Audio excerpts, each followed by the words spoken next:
for this Pentecost Sunday, I decided I would focus on the classic passage from the prophet Ezekiel, the valley of dry bones. So hear this good word. And the hand of the Lord was on me, and he brought me out by the Spirit of the Lord and set me in the middle of a valley. It was full of bones. He led me back and forth among them, and I saw a great many bones on the floor of the valley, bones that were very dry. He asked me, Son of man, can these bones live? And I said, Sovereign Lord, you alone know. Then he said to me, Prophesy to these bones and say to them, Dry bones, hear the word of the Lord.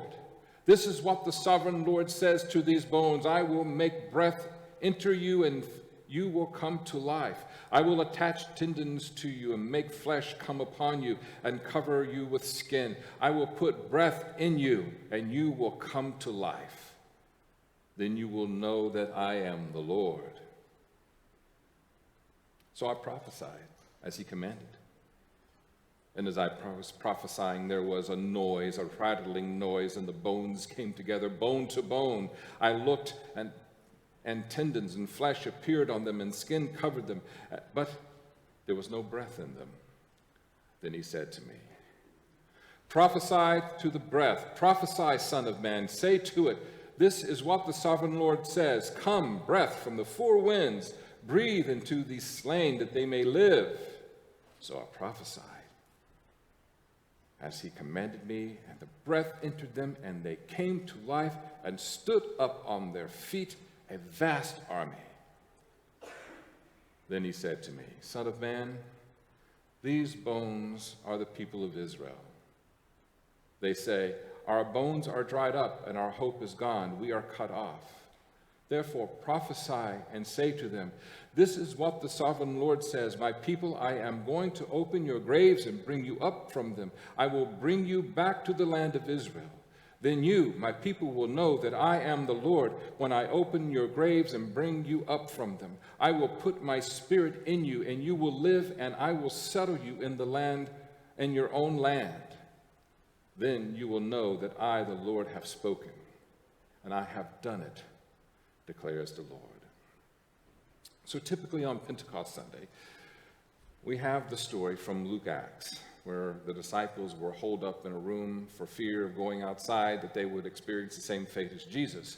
And then one day, when they are all gathered together, a rushing mighty wind, all right, you notice the parallels here?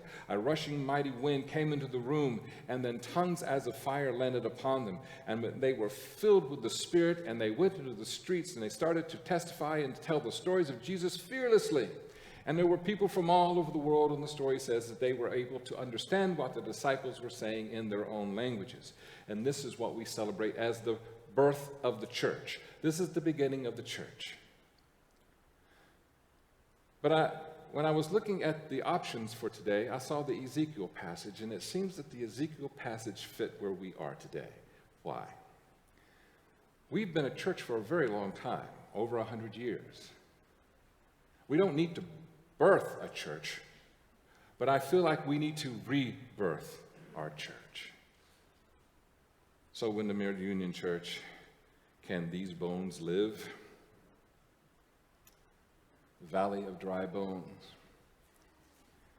Ezekiel was a strange man, as prophets tend to be, and he was alive and prophesying during a very bleak period of Israel's history. The Babylonian Empire, which is current-day Iraq, invaded Judah, invaded Jerusalem, destroyed almost everything in the city, and destroyed the temple to its foundation. Zedekiah was the king at that time, and they took Zedekiah and brought all of his sons before him, and they murdered his sons in front of him, and then they blinded him. And they took him, along with everybody else who was not wounded, and dragged them in chains to the land of Babylon. Babylonians not only destroyed their city, but they also destroyed their hope. This reality of the people of Israel is made known to us through Psalm 137, when it says, By the rivers of Babylon there we sat, down, and there we wept when we remembered Zion. How can we sing the Lord's song in a foreign land? And then later in Ezekiel, also reflects on their anguish. It says, our bones are dried up and our hope is lost. We are cut off completely. Other translations of that word are, we are doomed, we are done for, we are finished. So this was a very bleak period in Israel's history. And I think about the Windermere Union Church. We didn't get invaded by Babylon, but we got invaded by a power that invaded the whole world, COVID-19. And because of this invasion on our country and our land and all around the world, we find ourselves in exile from one another for almost a year or more, right? A very long time to be separated from one another. So it seems appropriate that as we're looking at recreating ourselves, being birthed once again, that, oh, Windermere Union Church, can these bones live? Can there be people in these empty pews and these empty chairs? Can we fill this place up with our loved ones and our friends once again?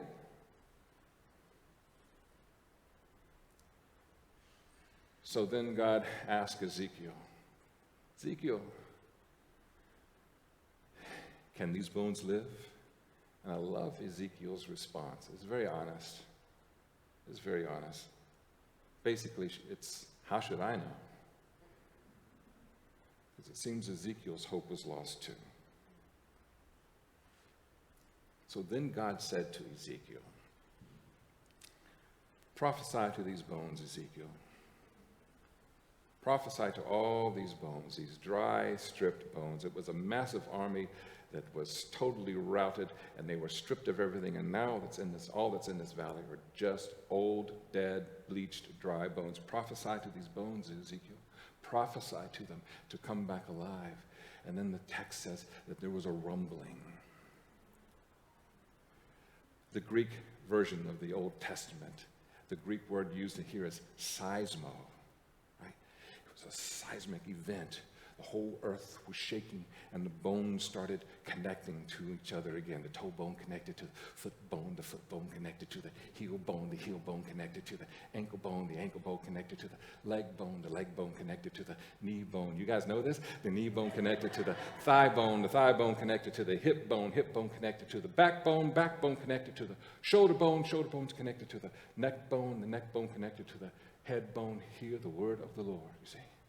Oh, this started happening, this rumbling was happening, and then an amazing thing started to happen after that. In the vision, it was then tendons and the soft tissue started to connect, and then those bones were covered with tendons and muscle and flesh. But when Ezekiel looked over the dry valley of bones, he said, but Lord, they're not alive. They're just all lying there stiff.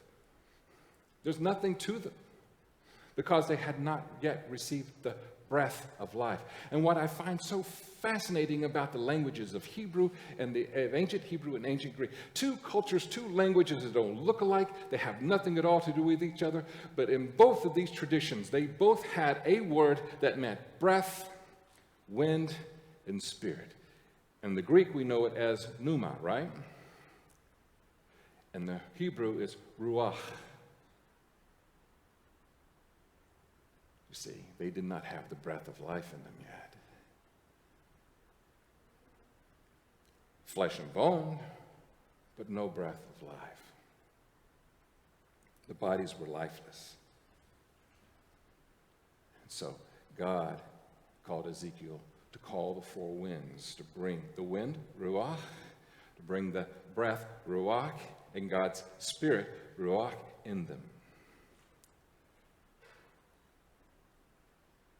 There was a movie that our former youth minister, Steve Case, you all remember Steve? Recommended I go see, and it was a zombie movie, and I typically don't even think of those things, but I think it's called Shaun of the Dead. It's one of two movies I walked out on, but the beginning of the movie was hilarious because it's showing you the zombies, and then it showed you people on buses and trains going to work, and they had the exact same expressions, right? And the reality is the earth is full of people with flesh and blood and skin on, but there's no breath of life in them. And the truth of the matter is that many of us, even here today, who have gone through the trauma of COVID-19, we've been separated. We've been separated from so many of our loved ones for so long. We're not able to hug and greet and like we normally do. And we may be alive, but sometimes when you've experienced trauma, the breath of life, the spirit of life can't escape us. And God saw this. And God told Ezekiel to prophesy, call the winds from the north, Ezekiel. Call the winds from the south. Call them from the east and from the west. Call the winds, the ruah, to come and bring in these spirits, the breath of life.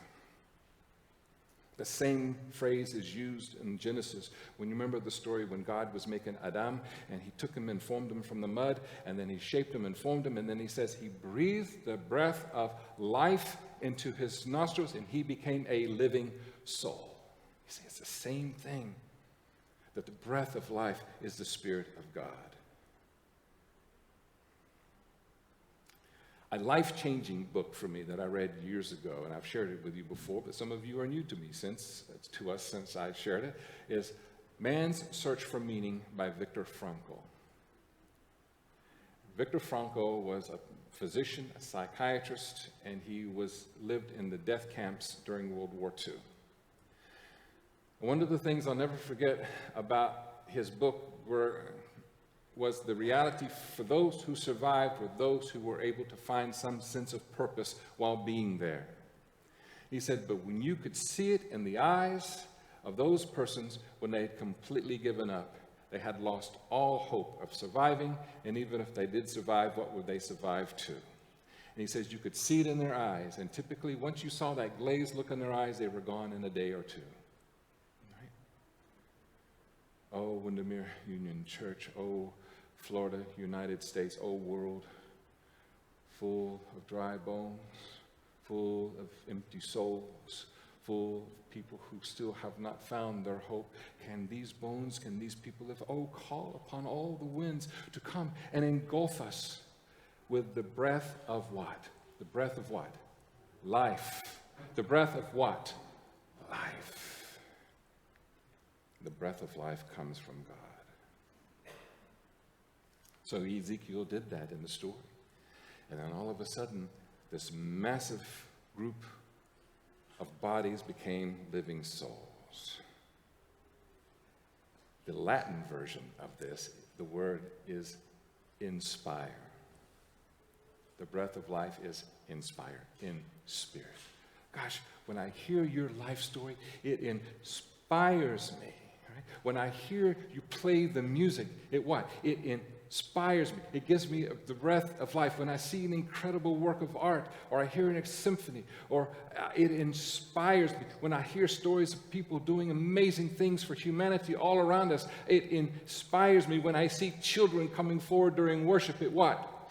Inspires us, right? In spirit. So then God says, a new heart I will give you, a new spirit I will put in you. You shall be my people, and I will be your God. This is what we call covenant talk. God was letting them know that they had not been abandoned. And you know, we may feel like we've been totally abandoned, but it doesn't mean that we have been abandoned. Because we feel it at times doesn't mean that it's true. Even Jesus on the cross yelled out, right? Remember that story? My God, why have you what? Forsaken me, abandoned me. So it happens to the best of us during the most difficult times. But because we feel that way doesn't mean that it's true. So why does God give life to the bones? So they will know God is God. That's why God brings people of Israel back to their homeland, so they know that God is God and God will what? Act. That's why God gives a child to a senior citizen couple named Abraham and Sarah, so they will know that there is nothing too wonderful for the Lord. That's why in the virgin birth narrative that God creates a life from a virgin to know that there is nothing impossible in this world. That's why God fills us with God's life-giving spirit so that we will know that God is alive, well, and active right here and right now. And God is here to bring rebirth to the Windermere Union Church. So I look among us, and I'm missing our friends. I miss them. I see a lot of empty spots. But I got to tell you, I was thinking about this while we were singing. I got to tell you, preaching to you is a lot better than preaching to empty seats every single week for over a year. I hope you take that as a compliment. I remember, I think it's the movie Roxanne, where the mayor says, I would rather be with you all than the finest people in the world. That is true. That is true. But them bones, they started connecting to one another. It could not be a full body without the bones doing what? Connecting. Without the tendons and the soft tissue doing what? Connecting. Without the muscles connecting. Without the skin covering. Without the breath of life. And we have the feet bones. We got the ankle bones. We got the heel bones. We might have the knee bones. But I think we're missing the rib bones. We're missing the arm bones. We're missing the wrist bones. We're missing the hand bones. We're missing a lot of bones. And one of the things that's been the miracle of the Windermere Union Church for all the time I have been here is our connectedness, right? I had lunch with our conference minister, John Vertigan, last week, and we were talking about how some churches know who they are, and whatever their size is okay. Not every church wants to be a 1,000-member church. And I told the Windermere Union Church, I said, we put things into place of church growth and that, but the bottom line is our church would rather know the names of everybody who comes through those doors than to have a sanctuary with 500 to 1,000 people in it. That's important to us at this stage of our history. That's most important. It's about connectedness. So who's not here? Call them. Don't shame them, but call them. Let them know you miss them. That worship was wonderful, but we're not whole. We're not complete. Oh, Windermere Union Church. Can these dry bones live? Oh, Windermere Union Church, can these empty spots be filled with our friends and souls once again? So God asked Ezekiel to prophesy to the empty seats. And when Ezekiel did to the dry bones, there was a rumbling. So I want you right now to stomp the floor, pound on your chairs, do something, let's make some noise. We don't have a lot of people, let's make some noise. And there was a rumbling. It was a seismic rumbling. Oh, prophesy. Bones live. Come back together once again. And well, your toe bone's connected to your foot bone, and your foot bone's connected to your heel bone. Oh, bones, keep on rumbling. We're still coming together. And your heel bone's connected to your ankle bone, and your ankle bone's connected to your leg bone, and your leg bone's connected to your knee bone, and your knee bone's connected to your thigh bone, and your thigh bone's connected to your hip bone, and your hip bone's connected to your backbone, and your backbone's connected to your shoulder bone, and your shoulder bone's connected to your neck bone, and your neck bone's connected to the head bone. Oh, hear the word of the Lord. So them bones, come on, bones. Them dry bones, them bones gonna walk around, them bones gonna walk around and put themselves in the pews. All right. So Windermere Union Church, can these bones live? Yeah. Thus ends the lesson. Go with peace and purpose. Amen. That's all right. You can clap for that one.